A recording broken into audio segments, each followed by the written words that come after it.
Welcome back. This is the second lecture. आज के lecture में हम लोग इंस्ट्रक्शन साइकिल के ऊपर डिस्कशन करेंगे। पिछले लेक्चर में हमने जैसे देखा था कौन कौन से कंपोनेंट होते हैं और स्ट्रक्चर क्या होता है एक सीपीयू का। आज उसी स्ट्रक्चर को आगे बढ़ाते हुए हम लोग इंस्ट्रक्शन साइकिल के ऊपर आए हैं। अब इंस्ट्रक्शन साइकिल होती क्या है? जब भी हम लोग एक इंस्ट्रक्शन को एग्जीक्यूट करते हैं उसमें बहुत सारे प्रोसेस लगते हैं। उस प्रोसेस को हम इंस्ट्रक्शन साइकिल बोलते हैं। तो हम यहाँ पे लिख सकते हैं दी process required in execution of an instruction is called, थोड़ा सा डॉट को इधर, इंस्ट्रक्शन साइकिल। इसको ब्रैकेट में करके आईसी लिख लो अभी के लिए, टाइम बचता है। आईसी, ठीक है। अब बहुत सारी चीजें होती हैं जो हमें इंस्ट्रक्शन साइकिल में पढ़नी है। बेसिक चीजें हैं, बहुत सिंपल चीजें हैं, लेकिन थोड़ी सी ज्यादा है। क्यों? क्योंकि जब भी एक इंस्ट्रक्शन को हमें एग्जीक्यूट करना होता है तो हमें क्या करना है, उसको पहले फेच करना होगा, उसके बाद ही हम एग्जीक्यूट कर सकते हैं। तो इसलिए हम लोगों ने इसको दो हिस्सों में बांट दिया। एक नाम दिया हमने फेच साइकिल, दूसरा नाम दिया एग्जीक्यूट साइकिल। अब फेच साइकिल क्या होती है? फेच साइकिल में हम लोग इंस्ट्रक्शन को मेमोरी से सीपीयू में लोड करते हैं और पीसी की वैल्यू को इंक्रीमेंट कर देते हैं। तो अगर हम यहां पे लिख दें fetch from memory to CPU. अब सीपीयू में कहां पे आएगा? आईआर में। आईआर क्या होता है? Instruction register. इंस्ट्रक्शन रजिस्टर क्या रखता है अपने पास? प्री डिफाइंड फॉर्मेट होता है और एड्रेसिंग मोड होते हैं उसके पास इंस्ट्रक्शंस के, ठीक है। From memory to CPU and PC value को इंक्रीमेंट कर देता है। तो ये हमारा फेच साइकिल में होता है। तो अगर कोई बच्चा लिखना चाहे तो लिख सकता है the main objective of fetch cycle is to fetch instruction from memory to CPU, bracket में आईआर लिख लेना या फिर इंस्ट्रक्शन रजिस्टर लिख लेना, and increment the value of PC, that is program counter. So program counter की value को increment भी करते हैं हम लोग फेच साइकिल में। एग्जीक्यूट साइकिल में क्या होता है? एग्जीक्यूट साइकिल में हम लोग एग्जीक्यूट करते हैं एग्जीक्यूशन, या फिर लिख लो प्रोसेस सिंग दी फेच्ड इंस्ट्रक्शन। तो हम लोग या तो उसको एग्जीक्यूशन प्रोसेसिंग, एक ही बात हो गई। क्या करते हैं हम लोग? एग्जीक्यूट करते हैं एग्जीक्यूट साइकिल में जो इंस्ट्रक्शन को हमने फेच किया होता है। अब देखते हैं आगे हम बात करेंगे कि इन दोनों में जो फेच साइकिल है और एग्जीक्यूट साइकिल है कौन कौन से स्टेप्स लगते हैं। तो इसको मैं जरा मिटा देता हूं। अभी तक हम लोगों ने ये देखा कि इंस्ट्रक्शन साइकिल क्या होती है। इंस्ट्रक्शन साइकिल में हमने जाना कि इंस्ट्रक्शन साइकिल वो प्रोसेस हो, जो भी प्रोसेस एक इंस्ट्रक्शन को एग्जीक्यूट करने में लगते हैं उसको हम इंस्ट्रक्शन साइकिल बोलते हैं। और दो तरीके की साइकिल्स होती हैं, सब साइकिल मान लेते हैं हम लोग, एक फेच साइकिल और एक एग्जीक्यूट साइकिल। अब हमें देखना है स्टेप्स इन्वॉल्व्ड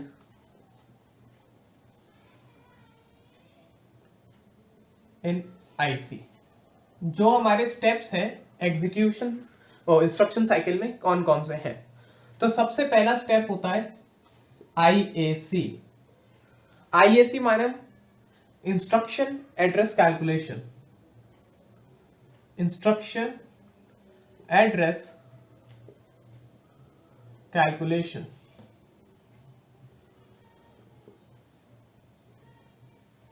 ठीक है। दूसरा होता है इंस्ट्रक्शन फेच। इसको ऐसे लिख लो, instruction fetch and PC value increment.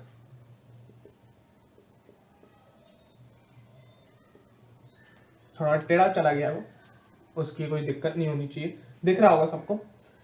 पहले दो स्टेप्स हमारे फेच साइकिल के होते हैं। क्या क्या होता है? इंस्ट्रक्शन का एड्रेस कैलकुलेट करना पड़ता है कि कहां पे से हमें इंस्ट्रक्शन उठाना है मेमोरी में से, वो पहले एड्रेस कैलकुलेट होगा, उसके बाद हम उस एड्रेस पे जाएंगे और उसको फेच करके लाएंगे और पीसी की वैल्यू को इंक्रीमेंट कर देंगे। ये हमारा इंस्ट्रक्शन, ये हमारा फेच साइकिल का 2 स्टेप्स होते हैं। तीसरा क्या होता है? डिकोडिंग। अच्छा, अब डिकोडिंग क्या होती है? जो मैं एग्जीक्यूट साइकिल बता रहा था, एग्जीक्यूट साइकिल ये फर्दर 2 हिस्सों में डिवाइड होती है। एक होती है डिकोडिंग और एक होती है एग्जीक्यूट।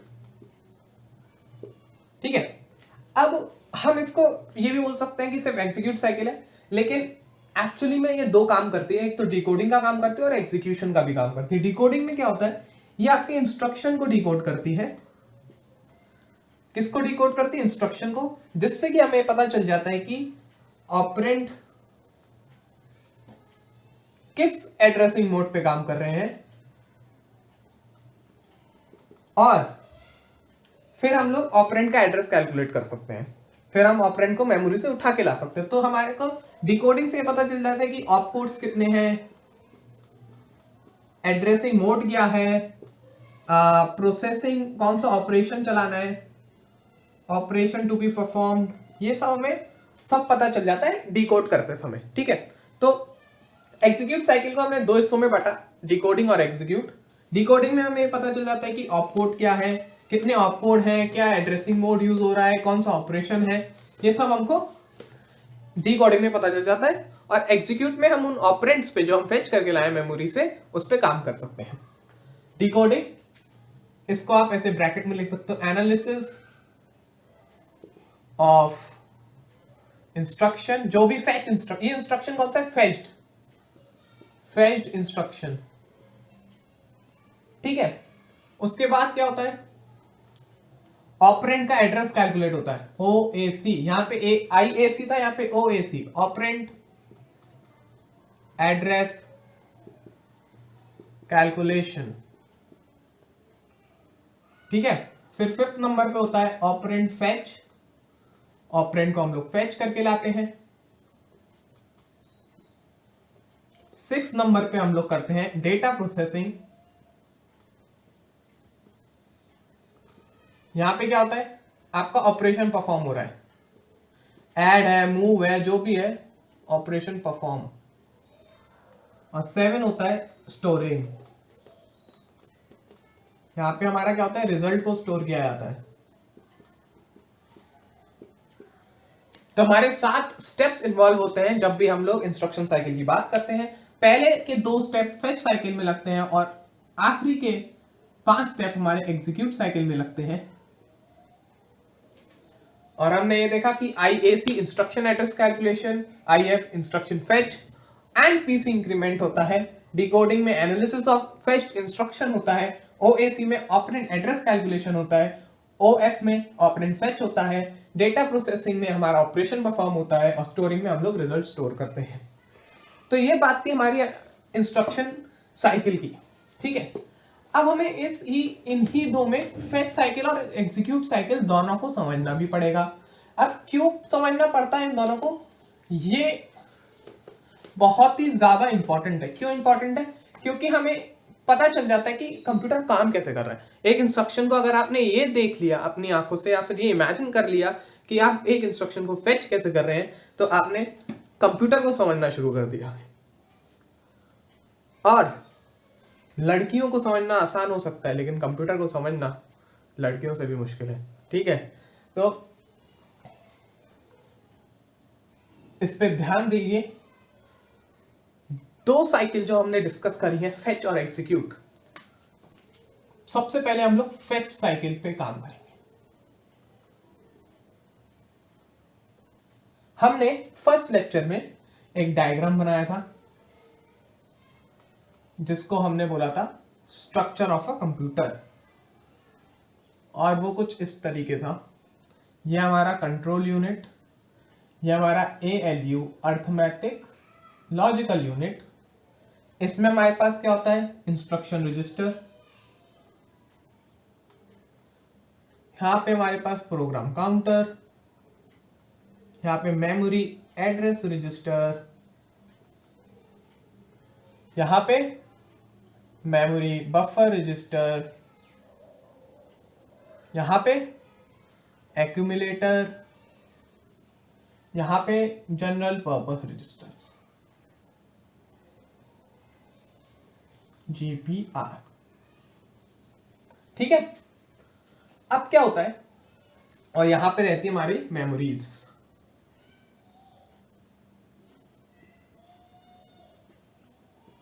ठीक है, ये सारी मेमोरी है। अब क्या होगा,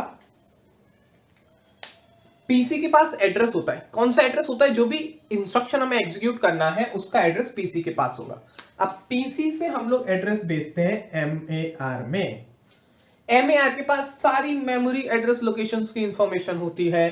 तो एमएआर क्या करता है, एड्रेस के थ्रू मेमोरी में जाएगा, मेमोरी से वो इंस्ट्रक्शन उठाता है, वो जाता है एमबीआर में।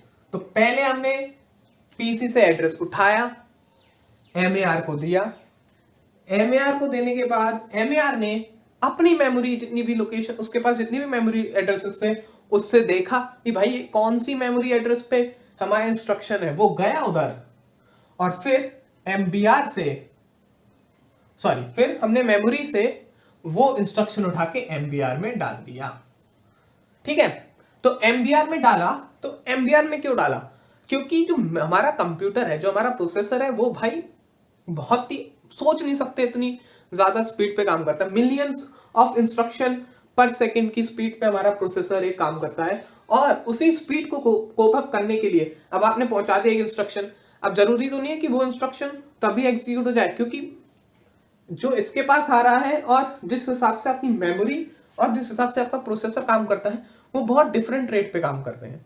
तो उसको सिंक्रोनाइजेशन में लाने के लिए हमें एमबीआर चाहिए। एमबीआर अपने पास इंस्ट्रक्शन और डेटा दोनों होल्ड करके रख सकता है और सिंक्रोनाइजेशन प्रोवाइड करता है वो प्रोसेसर और मेमोरीज के बीच में। ठीक है, आपने एमबीआर को पहुंचा दिया इंस्ट्रक्शन, वो होल्ड करके रखेगा। होल्ड करने के बाद वो अपना इंस्ट्रक्शन दे देता है इंस्ट्रक्शन रजिस्टर को। ठीक है, अब इस बीच में क्या काम हो रहा है, एक हम चीज भूल गए कि हमने पीसी की वैल्यू इंक्रीमेंट नहीं करी। जो हमने फर्स्ट स्टेप में देखा था कि इंस्ट्रक्शन का एड्रेस कैलकुलेट करना, जो हमने पीसी से एमएआर को इंस्ट्रक्शन तो भेज दिया, इंस्ट्रक्शन को भेजने के बाद मेमोरी से हमने एड्रेस तो भेज दिया, हम एमएआर से फिर मेमोरी में गए, मेमोरी से इंस्ट्रक्शन उठाया, इंस्ट्रक्शन उठा के हमने एमबीआर को दिया, एमबीआर ने अपने पास स्टोर किया इंस्ट्रक्शन को, और फिर बाद में आईआर को फॉरवर्ड कर दिया। जैसे ही इंस्ट्रक्शन आईआर के पास पहुंचता है, पीसी की वैल्यू इंक्रीमेंट हो जाती है। लिख लो यहाँ पे पीसी वैल्यू इंक्रीमेंटेड।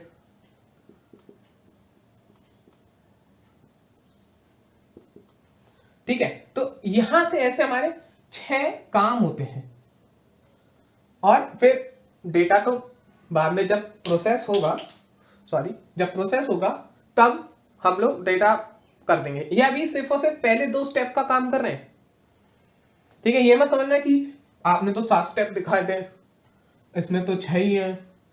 ये तो पहले 2 स्टेप की वर्किंग है कि आपने इंस्ट्रक्शन का एड्रेस कैलकुलेट करना है और उसके बाद इंस्ट्रक्शन को फेच करना है। अभी तो बस आईआर तक आया है इंस्ट्रक्शन और फेच हुआ है। ये तो आज के लेक्चर में हम बस इतना ही रखेंगे, और नेक्स्ट लेक्चर में हम लोग आगे बात करेंगे कि हमारी जो मेमोरी है वो बाइट एड्रेसेबल और वर्ड एड्रेसेबल भी होती है। उसके ऊपर थोड़ी मेमोरी के ऊपर थोड़ी सी चर्चा करेंगे। अगर आपको लेक्चर अच्छा लगा हो, पसंद आया हो, लाइक करें, शेयर करें अपने दोस्तों के साथ, सब्सक्राइब करें चैनल को। और एक आज का सवाल हम लोगों ने डाला है ऑपरेटिंग सिस्टम के ऊपर, पढ़ा नहीं हो कोई दिक्कत नहीं है, जिन्होंने पढ़ा है उस सवाल का जवाब दें और बताएं क्या होगा, कमेंट सेक्शन में बताएं। ऑप्शंस ABCD दे रखे हैं। ठीक है, बहुत ही बेहतरीन प्रीवियस ईयर है गेट का, अच्छा क्वेश्चन है, इजी क्वेश्चन है, सॉल्व करने की थोड़ी सी कोशिश करें। ठीक है, मिलते हैं नेक्स्ट लेक्चर में। तब तक के लिए 2 लेक्चर हमने अभी तक प्रोवाइड किए हैं बोर्ड सीरीज में, दोनों को रिवाइज कर लें, और 7 लेक्चर कम से कम हम लोग ले चुके हैं आपकी बुक सीरीज में, उनको भी आप देख लीजिए। ठीक है, मिलते हैं नेक्स्ट लेक्चर में, तब तक के लिए बाय।